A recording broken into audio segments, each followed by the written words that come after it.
Buenas noches, lo prometido es deuda. Este domingo vamos a hablar sobre la importancia de los peritos y los informes periciales en un juicio. Para eso nos acompaña nuevamente Daniel Soto. Él es el director legal de DS Legal Group y tiene un máster en Derecho Procesal y Litigación Oral. También nos va a acompañar o nos acompaña María Daniela Camacho, que al ser abogada también es nuestra Claims Manager en Uniteco Ecuador. Pues bienvenidos a los dos. Muchas gracias, Santiago. Encantado de estar aquí. Gracias, Santi. Siempre contentos Es de estar fantástico. contigo. Yo creo que podemos ir directo al punto. Yo les hago una pregunta aquí muy puntual. ¿Ecuador tiene la cantidad suficiente de peritos de especialidades médicas? ¿Lo que se necesita para dar frente o cara ante los juicios? Bueno, la verdad es que podría haberlos, pero no. En el Consejo de la Judicatura se encuentran registrados como especialistas a nivel nacional 42 peritos, concentrados en 6 o 7 especialidades. Y nada más, eso nos da una deficiencia para poder dar una respuesta solvente a la cantidad de procesos que se están analizando a ver si se define una correcta práctica médica. Entonces, al estar dispersos en diferentes ciudades y al encontrarse pocas especialidades, la verdad es que nos encontramos con una deficiencia en la cantidad de peritos. O sea, podemos decir que los 42 no son suficientes. No, no son suficientes, no dan abasto. No dan abasto, muy bien. La cantidad de siniestros que hemos ido manejando, nos decías la semana anterior que podían bordear ya casi los 360, Sí. perdón, hace 2 semanas, casi los 360 siniestros. ¿En todos los siniestros hemos tenido o la Fiscalía ha nombrado un perito? A ver, de los 360 no todos han sido en fiscalía, por lo tanto habrá que dividir en los cuales se han nombrado peritos en la vía penal y la respuesta sería que en el 100% de los casos que han sido penales sí se nombran peritos. Y esto responde a que la fiscalía trabaja con abogados, por lo tanto requieren del conocimiento de un médico, de un profesional de la salud que les guíen en conocer ciertos detalles clínicos de los casos sobre los cuales van a tratar. Ok, pero lo que estamos diciendo es que a la Fiscalía, a ser abogados, y el juez, a ser también otro abogado, no tiene todo el conocimiento suficiente científico de la materia médica y por ende necesitan a un experto que vendría a ser el perito. ¿Qué hay que hacer para formarse como un perito en Ecuador o para calificarse como un perito? Realmente es rápido. La calificación debes tener cierto tiempo de experiencia, que es poco, y también hacer un curso rápido para tú poder acreditarte en el Consejo de la Judicatura. Al estar acreditado, pasas a estar en el listado y podrás ser llamado de manera inmediata como perito. De hecho, nosotros buscaríamos e incentivaríamos a que la mayoría de profesionales de la salud se acrediten, porque es una forma también de ayudar a que otros procesos de colegas se puedan resolver y ellos son herramientas dentro del proceso también. Pero un tema bastante interesante. Me habían dicho hace unos minutos que tenemos solo 42 especialistas calificados ante el Consejo de la Judicatura. ¿Qué pasa si es que no se llega a, si es que esto no es suficiente? La Fiscalía, mejor dicho, puede nombrar a un perito que no esté calificado. ¿Y cuál es el proceso, Daniel, ahí para eso? Sí, a ver, es importante recalcar la necesidad del informe pericial, ¿no es cierto?, que está dado. Es necesario guiar con un criterio técnico al juez o al fiscal para que entienda desde el punto de vista técnico, científico de la medicina, para poder entender una transcripción, digamos, a un lenguaje más amigable y poder entender qué es lo que se ha hecho en cada caso. Para eso está el informe pericial.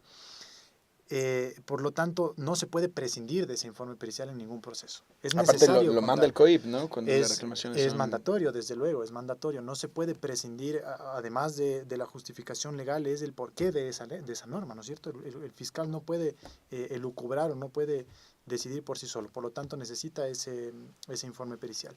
Luego, cuando busca a los peritos, cuando busca a las personas especialistas que hagan esos informes periciales y no está lo que él necesita, no está registrado en el Consejo de la Judicatura, la norma da una siguiente capa de búsqueda que es buscar o pedir una referencia a los colegios médicos, al Ministerio de Salud Pública o a los hospitales de la jurisdicción cantonal.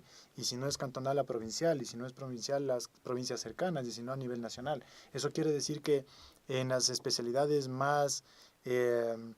menos recurrentes, menos comunes, el perito que está, el especialista que está en Loja puede y va a ser nombrado para que atienda un informe pericial de un caso que está en Tulcán, ¿sí?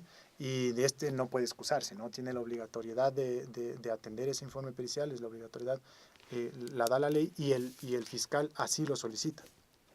Muy bien, yo creo que has topado un tema bastante interesante y esto, según las entrevistas que hemos ido realizando con los distintos médicos, cuando les hablamos de la importancia del informe pericial y cuando damos nuestras charlas, que por cierto hemos formado ya casi 8.000 médicos a nivel nacional con su ayuda, y primero aquí hago un paréntesis, hago una invitación a todas las personas que nos están siguiendo a que si quieren que demos alguna charla en sus hospitales, en sus centros clínicos privados o a su equipo quirúrgico, nos escriban por interno, nos lo pidan, solicítenos las charlas y nosotros lo ponemos en agenda y podemos ir a dar este tipo de formaciones un poco más extensas ya directamente en los centros médicos.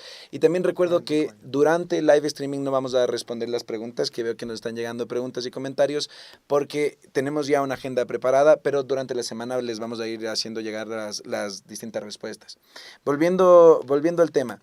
Has topado un tema bastante interesante y dices que la Fiscalía va a hacer un llamado, ¿no es cierto? Va a ocupar distintas instancias, no es tampoco, no va a llamar solo a los 42 profesionales, ellos serán la prioridad, a los 42 especialistas, pero ¿qué pasa si yo no soy uno de esos especialistas? Me llaman a través de uno de los organismos que has comentado, ¿cómo me puedo negar? ¿Puedo negarme primero a hacer el informe o no? Desde luego. El concepto de perito se refiere a un especialista en cierta arte u oficio, así lo define la norma.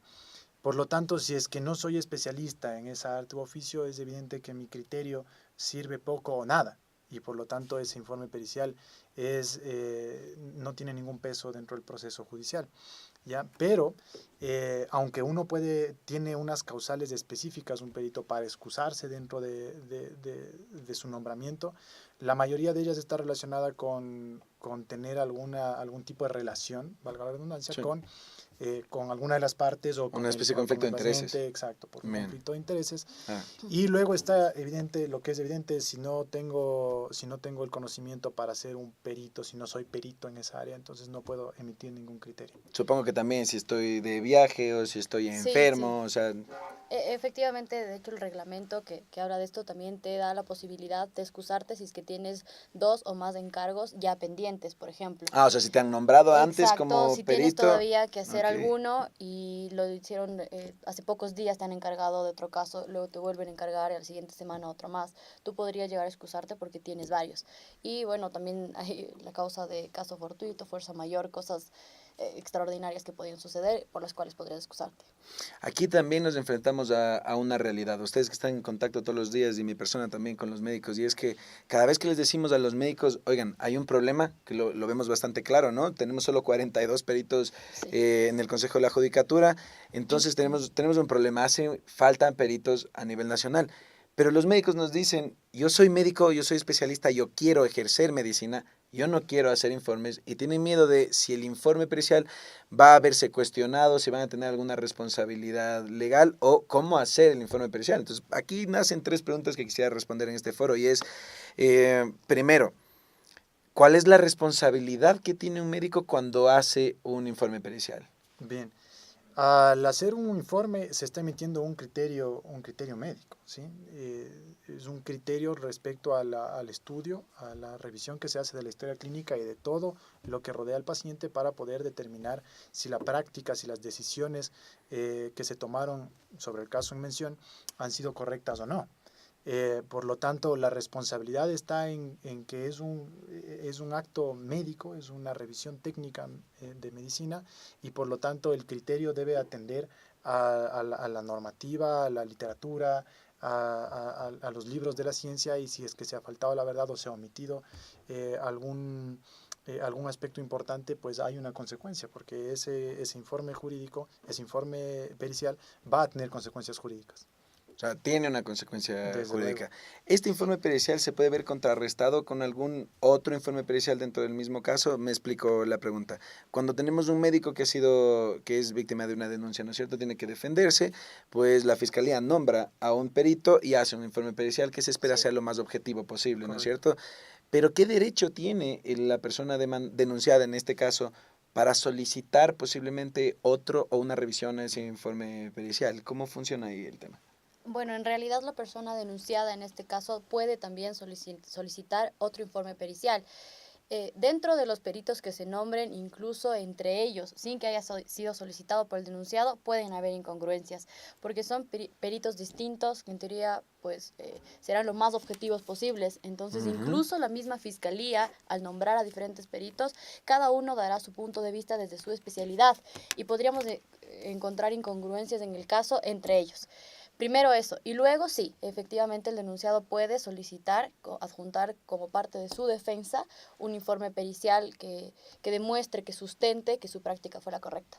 Muy bien. Y la tercera pregunta que nacía de mi comentario anterior es, ¿qué debe realmente incluir un informe pericial? Es decir, hay otros países donde el informe pericial inclusive da una especie de guía en la valoración del daño que se pudo haber causado en la práctica médica. Entonces, ¿qué debe incluir aquí en Ecuador? Sé que no hay una normativa expresa para eso. ¿Qué dice la Correcto. práctica?